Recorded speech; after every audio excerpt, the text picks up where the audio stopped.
दोस्तों, स्वागत है आपका फिर से एक नए वीडियो में। मैं CSY शोध करता हूँ आपके अपने YouTube channel study with CSY में। जैसा कि कल यूपी पुलिस का मिनी मॉक टेस्ट हुए थे रीजनिंग और मैथ्स के 16 जनवरी 2024 को, तो जो मैथ्स के 20 क्वेश्चन आए थे उन्हें हम पूरे इस वीडियो में डिस्कस करने वाले हैं। आप वीडियो में अंत तक बने रहिए। इस छोटी सी वीडियो चाहे वो 10 मिनट की हो, 20 मिनट की हो, उसके पीछे की मेहनत बहुत है। दोस्तों, आप चैनल को सपोर्ट करें।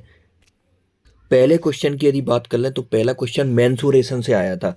यदि एक बेलन की त्रिज्या 7 मीटर है, त्रिज्या आर की वैल्यूज कितनी दी है 7, और इसका कुल पृष्ठीय क्षेत्रफल 440 दिया है, बेलन की ऊंचाई पूछी है। तो बेलन का कुल पृष्ठीय क्षेत्रफल का फॉर्मूला होता है 2πr r प्लस एच। यह क्या होता है? बेलन के कुल पृष्ठीय क्षेत्रफल का फॉर्मूला होता है 2, तो पाई की वैल्यू होती है 22/7 और आर की वैल्यू 7 होती है। आर की वैल्यू यहाँ पर 7 रखेंगे और यहाँ पर एच, और टोटल जो सरफेस एरिया हमें दिया है वो 440 दिया है। तो इस प्रकार से 440 आ जाएगा। ये 7 से ये 7 चला गया, और इसके बाद 22 दूनी 44, ये 20 बार गया, और ये 2 से 10 बार। तो जब एच इस साइड लेंगे तो 10 - 7 हो जाएगा। तो आंसर कितना आ गया? हमारा 3 आ गया। आंसर 3। तो ये ऑप्शन नंबर सी करेक्ट था। नेक्स्ट क्वेश्चन, दूसरा क्वेश्चन, यह MRP और SP से रिलेटेड था। तो VIP बैग्स पर 20% की छूट थी। अनुपम ने एक बैग खरीदा, उन्हें नगद भुगतान करने पर 8% की अतिरिक्त छूट भी मिली। यदि उसने 2208 रुपये का भुगतान किया है, 2208 रुपये का भुगतान किया है, तो बैग का अंकित मूल्य, मतलब SP की वैल्यू हमें दी है, MRP हमें ज्ञात करना है। तो हमेशा छूट परसेंट से MRP से SP का रेशियो आता है। तो जब 20%, तो 20% की फ्रैक्शन फॉर्म कितनी होती है? 1/5, मतलब 5 में 1 की छूट 5 से 4। 8% मतलब 2/25, 25 से 2 की छूट 25 से 23। तो यह हो गया आपका SP। 23 चौको 52, 92, और 25 पंचे 125, यह होगा MRP। इसमें से हमें SP जो 92A की ओरिजिनल वैल्यू दी हुई है 2208, तो हमें 92 बराबर कितना दिया हुआ है? 2208, और हमारा जो MRP निकल कर आया था वो आया था 125। तो हमें इसकी वैल्यू ज्ञात करनी है। बस अब हमारी कैलकुलेशन रह गई। तो 4 दूनी 8, 4 तिया 12, 4 पंचे 20, 2 हासिल 4 पंचे 20, 4 दूनी 8। अब 23 से हम काटेंगे तो 23 दूनी 46, कितने बचे? 4। 23 चौकों 92, और 24 मल्टीप्लाई यदि हम 125 करेंगे तो 24 पंचे 120, 12 हासिल, 24 दूनी 48, और 12 60, और 24 से कम 24 और 30, 3000। यहाँ पर आपका आ गया ऑप्शन नंबर डी, 3000। इसे हम सक्सेसिव मेथड, रेशियो मेथड से कर सकते हैं। नेक्स्ट क्वेश्चन था हमारा परसेंटेज से रिलेटेड। किसी शहर की जनसंख्या 5% दर से बढ़ रही है, 2 वर्ष बाद शहर की जनसंख्या कितनी होगी यदि वर्तमान जनसंख्या 16,000 है? तो इसे भी हम सक्सेसिव मेथड से करेंगे। 5% का क्या होता है फ्रैक्शन फॉर्म? 1/20, मतलब पहले साल यदि शहर की जनसंख्या 20 थी तो इसमें 1 की वृद्धि हुई, तो अब कितनी हो गई? 21, फिर 20 से 21। इस प्रकार 2 साल का यह साइकिल चला। तो 20 का स्क्वायर होता है 400, और 21 का स्क्वायर होता है 441। 2 वर्ष बाद शहर की जनसंख्या कितनी होगी, मतलब हमसे यह पूछा है 2 वर्ष बाद का, और 2 वर्ष वर्तमान की जनसंख्या यह है। तो 400 यूनिट की वैल्यू हमें दी है 16,000। 400 यूनिट की वैल्यू हमें 16,000 दी है। तो 1 यूनिट की वैल्यू कितनी हो जाएगी? 40। 1 यूनिट की वैल्यू यदि 40, तो 441 यूनिट की वैल्यू कितनी होगी? तो 441 इंटू 40 करना है हमें। 4 एकम 4, 4 चौको 16, 4 चौक 16, 1 17, 17 640। ऑप्शन नंबर सी के साथ आप चले जाएंगे। इसमें सक्सेसिव फार्मूला भी डायरेक्ट 2 का लग जाता है। जब 5% की रेट है तो वह वाला फार्मूला इसमें लग जाता है, x + y - x into by upon 100। यह 2, यदि 2 छूटें दी हुई हैं, यदि 2% दी हुई हैं, 2 साल का कोई गेम है, 2 साल का साइकिल है, तो इसमें ये फार्मूला कारगर होता है। बाकी जो मैंने मेथड बताया वो किसी भी कंडीशन में अप्लाई हो जाता है। उसके बाद हम बात करने वाले हैं नेक्स्ट। तो नेक्स्ट क्वेश्चन था मिश्रण से रिलेटेड। 2 बाल्टियों में दूध और पानी का अनुपात, मिल्क से वाटर का रेशियो कितना दिया है? एक में दिया है 4:1, और एक दूसरी बाल्टी में दिया है मिल्क से वाटर का रेशियो 7:2। हमसे बोला है यदि इन मिश्रणों को क्रमशः 1:5 के अनुपात में मिलाया जाता है तो परिणामी मिश्रण में पानी से दूध का अनुपात क्या होगा? आपको क्वेश्चन को बहुत अच्छे ढंग से पढ़ना है। तो इसमें टोटल मिक्सचर कितना है? 5 है, और इसमें 7 2 9 9 है। अब इन्हें मिलाना किस अनुपात में? 1:5 5 के अनुपात में हमें इन्हें मिलाना है। तो सबसे पहले हमें इन्हें सेम करना पड़ेगा। यहाँ पे 9 का गुणा होगा और यहाँ पे 5 का, तो दोनों मिक्सचर यहाँ पे सेम हो गए हैं। अब यहाँ पे 1:5 में मिलाना है, तो 1 का गुणा और करेंगे, जिस अनुपात में मिलाना रहता है उसका गुणा बाद में करते और यहाँ पर 5 का गुणा करेंगे। इसके बाद हम यहाँ पर 9 का गुणा करना है, तो मिल्क कितना हो गया 9 चौक 36 और वाटर कितना हो गया 9 एकम 9। और यहाँ पर यदि हम मिल्क और वाटर की बात कर लें तो यहाँ पर 25 का गुणा करना है हमें, तो मिल्क 175। इस तरफ हमने पूरा क्या ले लिया दूध और इस तरफ क्या ले लिया वाटर, मिल्क से वाटर, और 25 दूनी 50, तो 50 और 9 एक बाल्टी, दूसरी बाल्टी में इस प्रकार का मिश्रण हो गया और एक बाल्टी में दूध का हो गया। तो 6 5 11, 7 3 10 और 11 211, 50 और 9 59, तो 211:59 ये हमारा अनुपात आ गया निकल कर। हमसे क्वेश्चन को बहुत अच्छे से पढ़ना है। हमें परिणामी मिश्रण में पानी से दूध का पूछा है, यह हमारा आया है दूध से पानी का, ऑप्शन नंबर ए है, पर यह आंसर नहीं है, ऑप्शन नंबर बी आएगा, क्योंकि पानी से दूध का अनुपात 211 है। इसके बाद हम बात करने वाले हैं नेक्स्ट क्वेश्चन की। यदि एक आयत की लंबाई में 15% की कमी और चौड़ाई में 10% की वृद्धि की जाती है तो आयत के क्षेत्रफल में क्या परिवर्तन होगा। तो आयत का क्षेत्रफल होता है, आपको मैं बता दूं, लंबाई गुणित चौड़ाई है आयत का क्षेत्रफल होता है। इसमें भी सक्सेसिव केस लगेगा। 15% की कमी, तो 15% की फ्रैक्शन फॉर्म होती है 3/20, मतलब लंबाई 20 से 17 हो गई। यह पहले की लंबाई थी, पहले की, और यह अब की लंबाई है 20 से 17। चौड़ाई 10% की वृद्धि हुई तो 10 से 11 हो गई चौड़ाई, तो 10, ये 200 था पहले क्षेत्रफल, अब कितना हो गया 17 17 2 187 होगा। तो टोटल कितने की कमी हुई, 13 की कमी हुई। किस में हुई, 200 में, इंटू 100, 2 जीरो से 2 जीरो, तो 2 का इसमें भाग देंगे। 6.5% की कमी या वृद्धि, तो कमी, क्योंकि 200 था पहले क्षेत्रफल, अब हो गया 187, तो कमी हुई। इसके बाद हम बात करने वाले नेक्स्ट क्वेश्चन की, जो कि हमारा सरलीकरण से था। इसमें आप पॉइंट देखकर डरे नहीं, बहुत इजी क्वेश्चन है यार। तो 2.8 इंटू, सबसे पहले हमें कोष्टक सॉल्व करना रहता है, बोर्ड मार्क्स का इसमें रूल्स लगता है। तो 2.8 इंटू 5, यहाँ पे 0.7 है तो 0.7 का इसमें डिवाइड कर दें, तो पॉइंट से पॉइंट, 7 चौका 28, 4 पंचे 20, इतने का आंसर हमारा कितना आ गया 20 आ गया। कितना आ गया 20 माइनस, इसके बाद हम बात करने वाले हैं 3 भागित 0.9, तो यहाँ पर 0.9 लिखेंगे इंटू 1.5, इससे सॉल्व करना है, तो पॉइंट से पॉइंट उड़ा दिया, 3 का 9 3 5 15। अब यहाँ पर 20 में से -5 जाएंगे तो कितने बचेंगे 15, और यहाँ पर ये 2 ऑलरेडी है, तो 15 2 कितना हो गया 17। अब यह हमारा पूरा कोष्टक का आंसर आ गया है। अब हमारा 20 बाहर था और ये माइनस के 17, तो 20 में 17 जाए कितने बचेगा 3, तो ऑप्शन नंबर ए के साथ आप चले जाएंगे। इसके बाद हम बात करने वाले नेक्स्ट क्वेश्चन की। 3 संख्याओं का लघुत्तम समवर्तक 3:4:5 के अनुपात में है। 3 4 5 है, 3 4 और 5 है, तो उनका लघुत्तम समवर्तक 1800 है। दूसरी संख्या हमें ज्ञात करनी है, तो यह हमारी पहली संख्या है, दूसरी है, तीसरी है, ए बी सी इन्हें हम नाम दे देते हैं। तो जब भी ऐसा क्वेश्चन आए तो इनका आपस में मल्टीप्लाई करना होता है। 3 चौकों 12 पंचे 60, 60 बराबर आपको 1800 दिया है, 1 जीरो से 1 जीरो, कितनी बार जाएगा 30 बार। तो कितना आ गया था हमारा 3 इंटू 4 इंटू 5 करेंगे तो 3 चौकों 12, 12 पंचे 60, 60 बराबर हमें 1800 दिया है, तो 1 जीरो से 1 जीरो 30, 1 यूनिट की वैल्यू 30 आ गई। तो दूसरी संख्या पूछिए, तो 30 इंटू 4 करेंगे, 30 चौकों 120, ऑप्शन नंबर सी के साथ आप चले जाएंगे। नेक्स्ट, यह आ गया है परसेंटेज से रिलेटेड क्वेश्चन। रेशियो में भी इस प्रकार के क्वेश्चन बनते हैं, तो आप इसे ध्यान से पढ़ें, इसमें थोड़ी सी कैलकुलेशन आपको देखने को मिलेगी। ए की आय बी की आय से 20% कम है, ए की आय बी की आय से 20% कम है। यदि बी की आय मैंने 100 मानी, 20% का 20 ही होगा, तो ये ए की आय कितनी होगी 80 हो गई। सी की आय ए और बी के योगफल का 70% है। ए और बी का योगफल कितना, 100 और 180 के योगफल का कितना है 70% है, तो इसका 70% जब हम निकालेंगे तो कितना आएगा 18 7 126 आ जाएगा। इसके बाद डी की आय सी की आय से 25% अधिक है। जो डी की आय है वो है सी की आय से कितना अधिक है 25% अधिक है, तो 126 का 25% अधिक मतलब 1/4, 4 में 1 अधिक मतलब 4 से 5 है, तो इसे 2 दूनी 4, 2 6 12, 2 3 6, 63 इंटू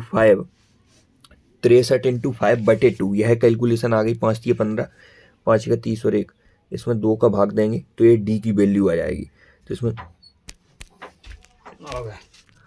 तो हमने यहाँ तक देखा। आगे की कैलकुलेशन हम इस प्रकार करेंगे। छोटी सी स्क्रीन है, मैनेज करके आप चलें, थोड़ा ध्यान से देखें। सी कितना है, 126 है, और डी की वैल्यू जब इसमें 25% हम इसका अधिक करेंगे तो हो जाएगी 157.5। अब और बी की वैल्यू कितनी थी और ए की कितनी थी, तो ए की आय बी की आय से 20% कम थी, तो यह 100 है, तो इसमें 20% कम 80। तो हमें चारों कैंडिडेट की वैल्यू मिल चुकी है, ए बी सी डी। अब हमसे बोला है कि बी और डी की आय के बीच का अंतर मतलब घटाना। बी और डी की आय के बीच का अंतर अपनी भाषा में रेशियो में कितना है, 57.5 है, 57.5। और इसकी हमें ओरिजिनल वैल्यू दी है 23,000। कितनी दी है, 23,000।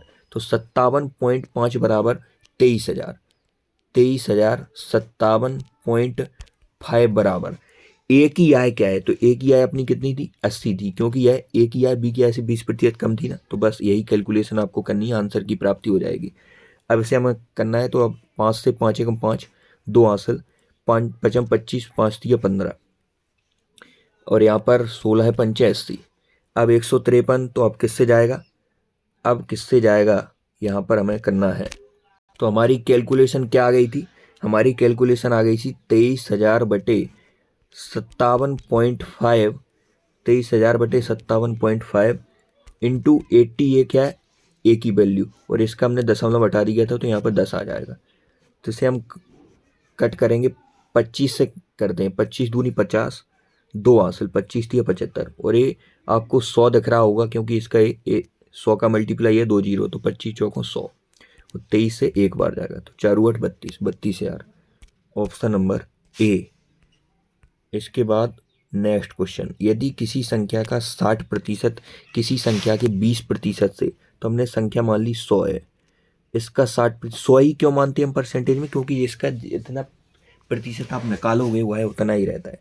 100 का 60%, 60, किसी संख्या का 60%, किसी संख्या के 20% से 120 अधिक है, तो इसका 20%, 20, इसमें कितने का अंतर है, 40 का। 40 बराबर हमें कितना दिया है, 120, तो 1 बराबर आ गया 3। तो हमारी संख्या कितनी आ गई, 3 का इसमें मल्टीप्लाई करेंगे 300, तो हमारी संख्या आ चुकी है 300।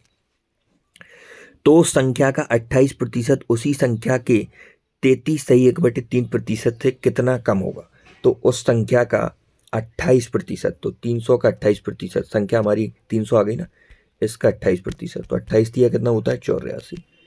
उसी संख्या के 33 सही 1/3%, मतलब 33 सही 1/3% की फ्रैक्शन फॉर्म होती है 1/3, तो 300 के 1/3% मतलब 100। 100 से 84 कितना कम, यह है क्वेश्चन है हमारा। तो कितना प्रतिशत कम है, 16% कम है।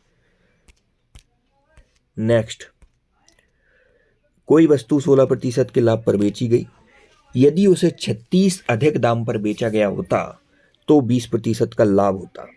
तो वस्तु का लागत मूल्य बनाना है। जब यदि लाभ, इसकी मैं शॉर्ट ट्रिक बता रहा हूँ, यदि लाभ हो आपको तो अंतर लेना है, एक तरफ लाभ या हानि हो तो जोड़ना है। तो 16% का लाभ है और एक 20% का लाभ है, इसमें अंतर है 4% का। 4% बराबर 36, तो 1% बराबर कितना आ गया आपका, 1% बराबर आ गया 9। और हमने CP हम हमेशा मानते हैं 100%, तो 100 में 9 का गुणा करेंगे तो 900। ऑप्शन नंबर बी के साथ हम चले जाएंगे। नेक्स्ट है MRP से SP से, एक वस्तु को 10.5 की छूट पर बेचा गया, 716 रुपये में बेचा जाता है, तो 6%, 6.5 की छूट दी जाती तो कितने रुपए में बेचा जाता। 10.5 में बेचा गया है, छूट देकर इसे 716 में बेचा गया है, तो 100 रुपये की यदि कोई वस्तु है MRP और इसमें 10.5 की छूट दे देंगे तो कितना हो जाएगा, 89.5 हो जाएगा। तो 89.5 बराबर हमें 716 दिया है, 89.5 बराबर हमें कितना दिया है, 716। तो 100 बराबर कितना हो जाएगा, यहाँ से हमारा MRP निकल कर आ जाए। बिल्कुल बेसिक से कर रहे हैं हम। 25 दिया 75, 75, अब कितना बचा, 89 में से जब 75 माइनस करोगे आप तो कितना बचेगा, 145। 25 दिया 75, कितना बचा यहाँ पे, 145। तो इसकी हम बात करने वाले हैं 10.5। जब इसे आप कट करेंगे 5 से पहले देख लेते हैं। 5 एकम 5, 5 4, 5 9 45, 5 एकम 5, कितना बचा 3, तो 5 7 45, और इसके बाद कितने बार जाएगा 9 बार, 5 9 45 और 5 दूनी 10।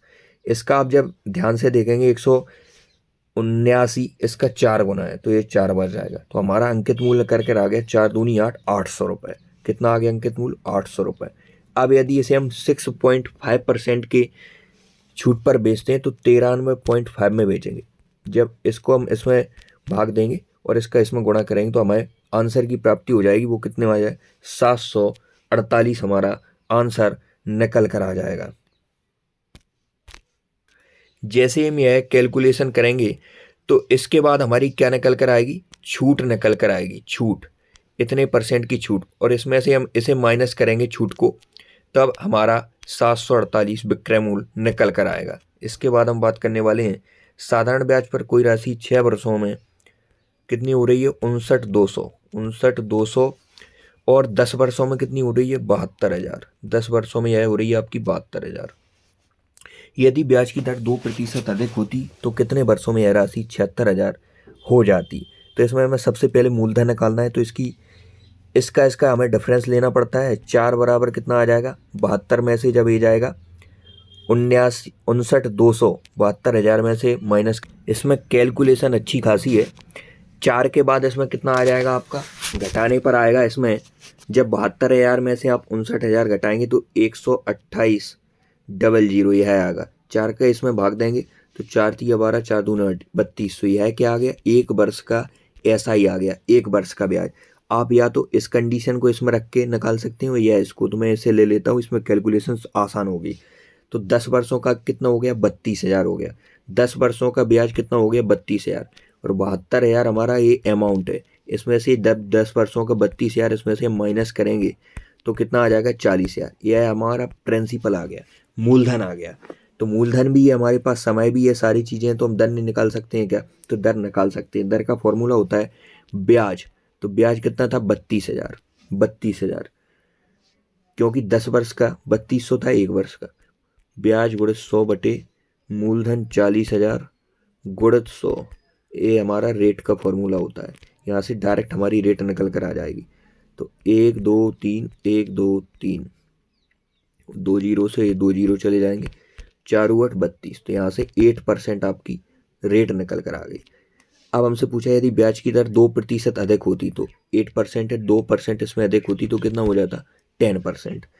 तो कितने वर्षों में यह राशि 76,000 हो जाती। कितने राशों में यह राशि 76,000 हो जाती, मतलब अमाउंट है हमारा, वो प्रिंसिपल था हमारा 40,000। हमसे समय पूछा है तो समय का फॉर्मूला होता है ब्याज। तो ब्याज कितना है हमारा, ब्याज हमें निकालना पड़ेगा 76,000 में से 40,000 माइनस करके, 6 4 3 36,000। तो ब्याज कितना है, ब्याज है 36,000, ब्याज गुणित 100, मूलधन कितना है 40,000, 40,000 ब्याज गुणित 100 बटे मूलधन गुणित ये टाइम का फॉर्मूला होता है दर 10%। 1 2 3, 1 2 3, ये 0 से 0 है, 10 से 10, 4 9 36, तो कितने वर्षों में हो जाएगा 9 वर्ष में। आप रिपीट करके वीडियो धीरे से देखें। इसके बाद हम बात करने वाले हैं नेक्स्ट क्वेश्चन की। ए बी सी के बीच 12,992 की राशि को इस प्रकार विभाजित किया गया कि ए और सी के हिस्सों का जो अनुपात है, ए और सी के हिस्सों का अनुपात 4:15 है, और ए और बी के हिस्सों का अनुपात 2:5 है। तो इनमें हमें सबसे पहले रेशियो को सेट करना होता है, रेशियो बराबर करना होता है। तो ए यहाँ पर वही ए और यही ए, यहाँ पर 2 यहाँ पर 4, अलग ऐसे इंटू 2 का गुणा कर देंगे तो ये हमारा बराबर हो जाए। तो रेशियो में जो यहाँ होता है वो यही होता है। तो हमारा ए बी सी का रेशियो हमें प्राप्त हो गया। ए बी सी का रेशियो आ गया 4 10 और 15, और टोटल राशि हमें दी है 12,992, और हमारी रेशियो की भाषा में राशि कितनी है, तो 5 दूनी 10 और 4 14, 14 और 15 29, 29 है हमारी राशि, 14 और 15 29। अब इसका हमें इसमें भाग देना है, इसका हमें क्या करना है, इसमें भाग देना है। स्क्रीन छोटी होने के कारण मुझे पेज पर कैलकुलेशन करनी पड़ रही है, आप यहाँ पर निरंतर देखते रहें। तो इसको जब हम इसमें भाग करेंगे तो 448 आएगा, 448 आएगा। तो बी और सी के हिस्सों के बीच का अंतर पूछा है हमसे, तो बी कहाँ है हमारा, ये है 10, और सी कहाँ है, ये है। तो कितना अंतर आ रहा है इसमें 15 और 10 में 5 का, 1 यूनिट की वैल्यू 448, तो 5 यूनिट की कितनी, तो 448 इंटू 5 करना है हमें। 5 अट्ठे 40, 4 5 20, 2 5 20, 2 22, 2240 ऑप्शन नंबर बी के साथ अब चले जाएंगे। नेक्स्ट, कुछ व्यापारी के पास 120 किलोग्राम गेहूँ थे। इसने इसका कुछ भाग 10% के लाभ पर और 25% के लाभ पर कुल मिलाकर 15%। तो आपको पता चल गया होगा यदि आपकी प्रैक्टिस अच्छी है कि इसमें एलिगेशन मेथड लगेगा। एक भाग उसने 10% की दर पर बेचा और एक भाग बेचा 25% के, और जो ओवरऑल रहता है कुल वो बीच में आता है एलिगेशन में 15%। तो 15 और 10 25, यहाँ पर कितने का डिफरेंस है, 10 का, इसमें 5 का है। तो रेशियो बनकर आ गया हमारा 2:1। 2:1 यह क्वांटिटी का रेशियो है। तो 3 बराबर 120 दिया हुआ है हमें, तो 1 बराबर आ गया 40। हमसे पूछा है 10% के लाभ पर, तो 10% के लाभ पर 10% के लाभ पर हमारा कितना था, 10 5 15, 15 है 10 25, 5 दूनी 10, 40। तो 1 यूनिट की वैल्यू होती है 40 है। 10% के लाभ पर 2 रेशियो को बेचा है, तो 40 दूनी 80 हो जाएगा। ऑप्शन नंबर ए के साथ आप चले जाएंगे। नेक्स्ट, ABC के पूंजी का अनुपात दिया है, पार्टनरशिप से यह क्वेश्चन है। ABC के पूंजी का अनुपात कितना दिया है, ABC 2/3, 3/5, 5/6। सबसे पहले हमें सरल रेशियो में बनाना है, तो इन नीचे का हमें एलसीएम लेना पड़ता है। नीचे का जब हम एलसीएम लेंगे तो 30 आ गया, तो 30 का जो गुणा है हमें सब में करना है। 3 10 30, तो 10 दूनी 20 आ जाएगा। 5 6 30, 6 3 18 आ जाएगा। 6 5 30, 55 25 आएगा। तो 20 18 25 यह रेशियो आ गया हमारा। हमसे बोला है 8 महीने बाद ए अपनी 25% पूंजी बढ़ा देता है। 8 महीने बाद क्या करता है, ये 25% पूंजी को बढ़ा देता है। अर्जित को लाभ इतना है, तो सी का हिस्सा बताना है हमें। तो नेक्स्ट हम कैलकुलेशन करने वाले हैं, इसे हम रब कर रहे हैं ABC का हमारा रेशियो कितना आया था पूंजी का, कैपिटल का 20 18 25, 20 18 25। अब बोल रहा है 8 महीने बाद। 8 महीने बाद ए भाई साहब हैं वो अपनी 8 महीने बाद 25% पूंजी बढ़ा रहे हैं। 100 से 125 कर रहे हैं। 25%, 25 चौको 100, 25 पंचे 125, 4 5 20, 55 25, मतलब 25 पूंजी इन्होंने अगले जो पूरा वर्ष, एक वर्ष का व्यापार है तो 8 महीने थे, उन्होंने 20 ही रखे, लेकिन इन्हें फायदा देखा व्यापार में, इन्होंने 4 महीने के लिए अपनी 25% पूंजी बढ़ा दी, 20 से 25 हो गया। और इन सब का कोई नहीं दिया है, तो ये पूरे 12 महीने इसी रेशियो में काम करेंगे। हम इसे यहीं सॉर्ट आउट कर देते हैं। 4 दूनी 8, 4 तिया 12, 4 तिया 12। तो यहाँ पर ए हो गया ऊपर 20 दूनी 40, कितना हो गया ए हो गया है 40। उसके बाद बी हो गया है 18 तिया 54, और सी हो गया है 25 तिया 75।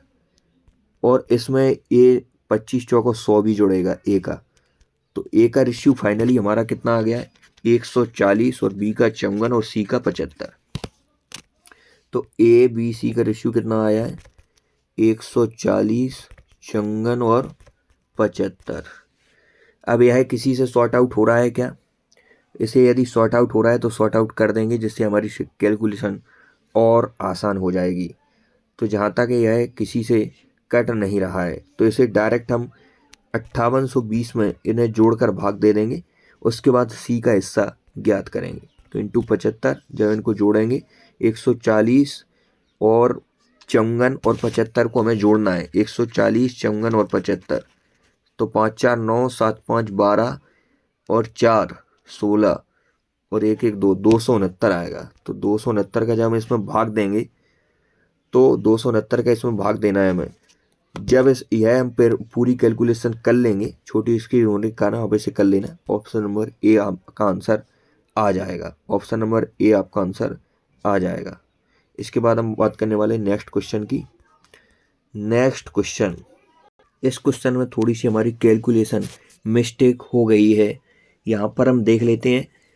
तो यहाँ पर हमने जो 140 लिया है उसमें हम इंटू करेंगे तो 160 आएगा। तो छोटी सी गलती, चिन्नी सी गलती हमारे क्वेश्चन को गलत कर सकती है। तो ABC का जब हम रेशियो लेंगे पूरा ओवरऑल, तो इसका हो जाएगा 260, 18 इंटू 12, और यहाँ पर आएगा 25 इंटू 12। जब इसे हम 4 से सॉर्ट आउट करेंगे, उसके बाद 65 54 और 75 यह रेशियो आएगा। जब इन तीनों को हम ऐड कर देंगे, क्योंकि यही तो प्रॉफिट का रेशियो है लाभ का, तो इसी अनुपात में लाभ बटेगा। जब हम तीनों को ऐड करेंगे तो हमारा आएगा 194 और 194 बराबर हमें 58, 20 दूगा दिया हुआ है तो 1 यूनिट की वैल्यू यहाँ पर 30 आ जाएगी। और सी की जो हमारा था उसका लाभ का रेशियो 75 था, इसमें 30 का मल्टीप्लाई करेंगे तो हमारा आंसर आएगा 25, 22, 50। इसके बाद हम बढ़ने वाले नेक्स्ट क्वेश्चन पर। आप वीडियो में अंत तक बने रहिए। अभी तक आपने अपने YouTube channel study with CS subscribe नहीं किया है तो सब्सक्राइब कर लीजिए। नेक्स्ट क्वेश्चन भी हमारा मेंसुरेशन से रिलेटेड था। एक आयत की लंबाई और चौड़ाई का अनुपात हमें दिया हुआ है 3:2। इस रंग से दिख नहीं रहा है, दूसरा रंग ले देते हैं। कितना दिया हुआ है? लंबाई और चौड़ाई का अनुपात 3:2 दिया हुआ है और आयत का परिमाप 730 दिया हुआ है। तो आयत का परिमाप का फॉर्मूला होता है 2 बार L+B। यह आयत के परिमाप का फॉर्मूला होता है। तो हमें दिया हुआ है आयत का परिमाप कितना, 730, और हमारी लंबाई और चौड़ाई की वैल्यू कितनी है, 3 और 2। तो 3 2 5, 5 दूनी 10, 10 बराबर इतना, तो 1 बराबर आ गया 73, 1 बराबर आ गया 73। तो 73 का मल्टीप्लाई हम 3 में करेंगे तो हमारी कितनी आई, लंबाई आ जाएगी और चौड़ाई 73 इंटू 2 हो जाएगी। तो इसमें जब 2 3 6 2 7 14, 146 हमारी लंबाई आ गई, 3 का 9 30 21 और 219 हमारी लंबाई आ गई और 146 चौड़ाई आ गई। आयत का क्षेत्रफल होता है लंबाई गुणित चौड़ाई, लंबाई गुणित चौड़ाई आयत का क्षेत्रफल होता है। लंबाई इंटू चौड़ाई जब 9 से चौंगन तो 4 आएगा unit digit. Option number A में ही 4 है यूनिट डिजिट, बाकी में किसी में नहीं है, तो ऑप्शन नंबर ए के साथ आप चले जाएंगे। इसके बाद हम बात करने वाले हैं नेक्स्ट क्वेश्चन की। नेक्स्ट क्वेश्चन है, एक रेलगाड़ी की चाल एक कार की चाल की 2 सही 1/6 गुनी है। कार 9 घंटों में 406 किलोमीटर दूरी तय करती है, रेलगाड़ी 6 घंटों में कितनी दूरी तय करेगी?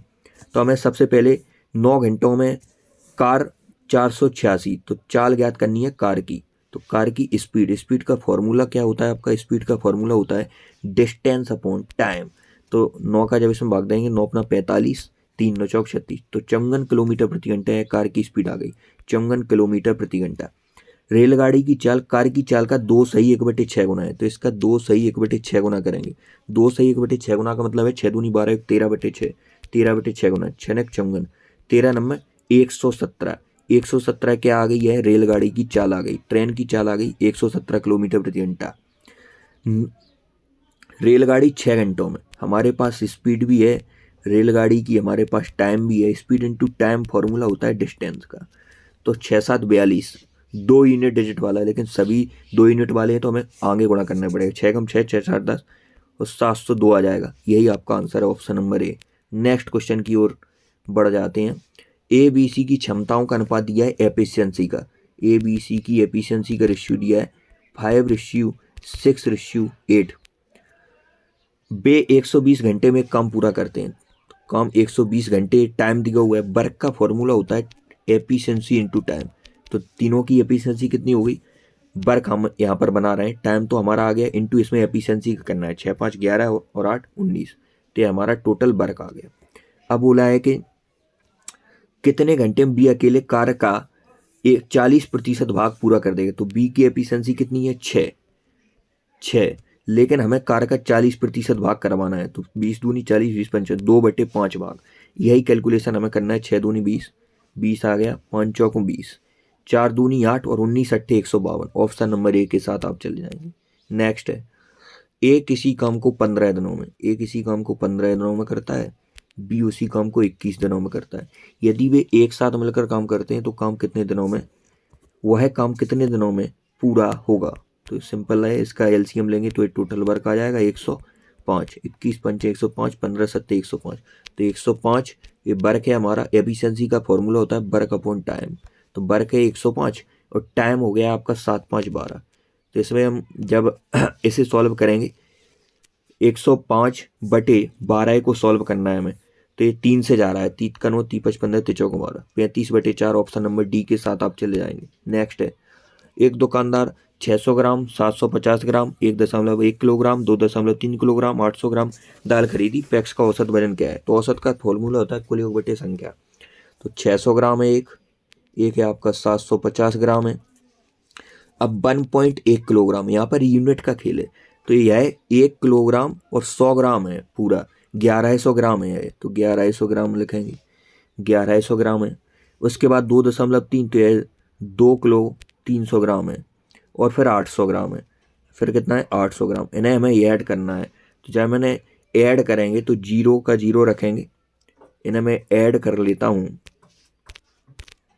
जब हम सभी को ऐड करेंगे जो हमने ऊपर लिखा था, स्क्रीन छोटी होने के कारण यहाँ कैलकुलेशन करने में थोड़ी सी प्रॉब्लम हो रही है, आप मैनेज करें।